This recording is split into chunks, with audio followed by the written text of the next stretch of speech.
नमस्कार साथी, स्वागत है आप सभी का आईटी एग्जाम पर। और आज का जो हमारा वीडियो होने वाला है ये वैकेंसी को लेकर है। देखिए, इंडियन ऑयल कॉरपोरेशन आईओसीएल की ओर से ये वैकेंसी निकाली गई है। इसमें आईटी वाले छात्रों को मौका मिला है।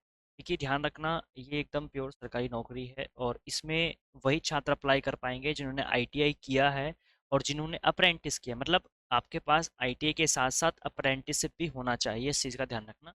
अगर आपके पास अप्रेंटिस है या फिर 1 साल का एक्सपीरियंस है ना, तो ही आप इसमें अप्लाई कर सकते हो।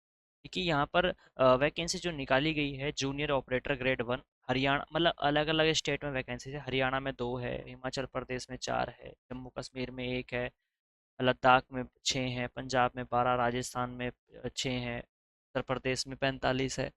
यहाँ पर आप लोग देख सकते हैं अलग अलग स्टेट में अलग अलग वैकेंसी निकाली गई। एकदम प्योर सरकारी नौकरी है। ठीक है, तो आप लोग देख सकते हैं आपका स्टेट कौन सा है और अपने स्टेट से आप अप्लाई कर सकते हैं।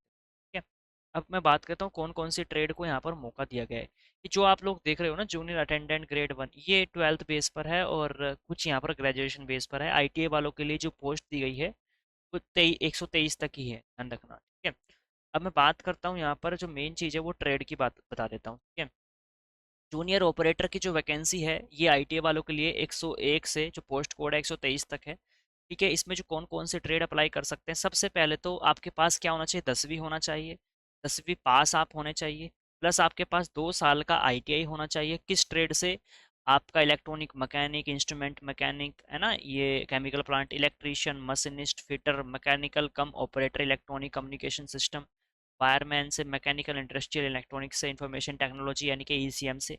तो ये 10 ट्रेड हैं जिनको यहाँ पर मौका दिया गया है। यदि आप इन 10 ट्रेड से आपने आईटीआई किया है तो आप इसमें अप्लाई कर सकते हो, लेकिन आपके साथ साथ उन्होंने क्या मांगा है, उन्होंने कहा है कि भाई आपके पास 1 साल का है ना क्वालिफिकेशन वर्क एक्सपीरियंस होना चाहिए। यानी कि आपके पास चाहे 1 साल का अप्रेंटिस हो वो भी चलेगा, या फिर आपके पास 1 साल का एक्सपीरियंस हो, क्योंकि जो अप्रेंटिस है वो 1 साल के एक्सपीरियंस में भी मानी जाती है। इस चीज़ का ध्यान रखना, ये आप लोग देख सकते हैं इस चीज़ में। ठीक है भाई, अब बात करता हूँ यहाँ पर अगले पॉइंट के बारे में। अगला पॉइंट इसमें क्या दिया गया है उसके बारे में बात कर लेते हैं।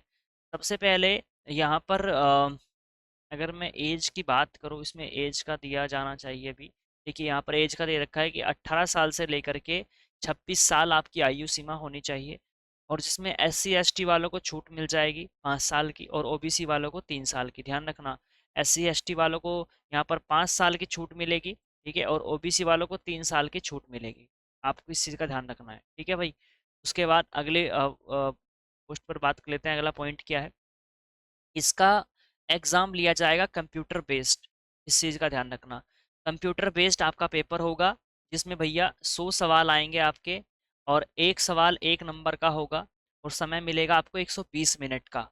ठीक है, तो ये चीज़ हो गई।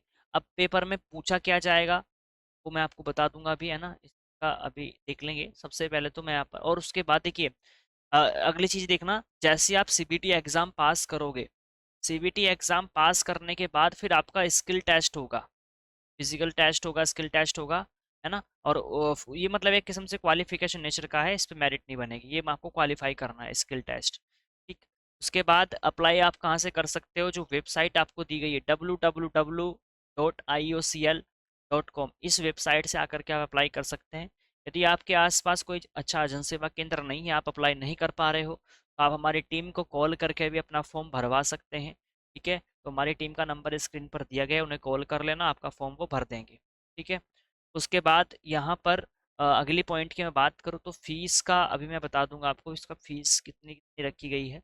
तो उन्होंने अप्लाई ऑनलाइन का बारे में बता रखा है, कितना फोटो वगैरह कितना होना चाहिए, सिग्नेचर वगैरह का साइज़ क्या होना चाहिए, ये सब इन्होंने बता रखा है। एडमिट कार्ड की भी यहाँ पर मैं बता दूंगा कब आपके एडमिट कार्ड आएंगे, और इसी वेबसाइट से आप लोग यहाँ पर डाउनलोड भी करोगे। ठीक है, उसके बाद यहाँ पर एग्ज़ाम सेंटर की मैं बात कर लेता हूँ। आप जो अपना एग्ज़ाम, जो आपका सीपीटी एग्ज़ाम होगा, उसके सेंटर आप कहाँ कहाँ पर दिए गए, देखो यहाँ पर हर स्टेट का जो है सेंटर दिया गया है। जैसे यहाँ पर आप, अगर मैं बात करूँ उत्तर प्रदेश में तो लखनऊ दे रखा है, आगरा दे रखा है, ये सारे के सारे आपको देख सकते हैं ना। उत्तराखंड की बात करूँ, देहरादून दे रखा है। तो जितने भी हैं आप आपके राज्य में, आपके आसपास में ही यहाँ पर सेंटर लगाए जाएंगे। टोटल 30 सेंटर बनाए गए हैं, 30 में से आपका जो भी स्टेट हो, है ना, उसी के अकॉर्डिंग आपने यहाँ पर अपना सेलेक्ट करना है आपको। ठीक है, उसके बाद यहाँ पर अगले पॉइंट के बारे में बात करता हूँ, क्योंकि नोटिस थोड़ा बड़ा है, और फीस इसमें 300 रुपये रखी गई है भाई। पेपर की बात करूं, आपका ITA 01, 101, 123 तक है ना आपका कोड, तो जूनियर ऑपरेटर का है। इसमें ध्यान रखना, जो एग्ज़ाम होगा इसमें दो सेक्शन में एग्ज़ाम होगा, यानी कि पेपर तो एक ही होगा, section A section B. Section A में प्रोफेशनल नॉलेज के क्वेश्चंस आएंगे, यानी कि आपके ट्रेड के अकॉर्डिंग सवाल आएंगे। देखिए, इसमें ज़रूरी नहीं है कि आपके सभी सवाल आपकी ट्रेड से आए, क्योंकि अगर ये कॉमन पेपर लेंगे है ना सभी ट्रेड का, तो उसमें लगभग ये सभी ट्रेड के सवाल को कवर करने के मतलब कोशिश करेंगे।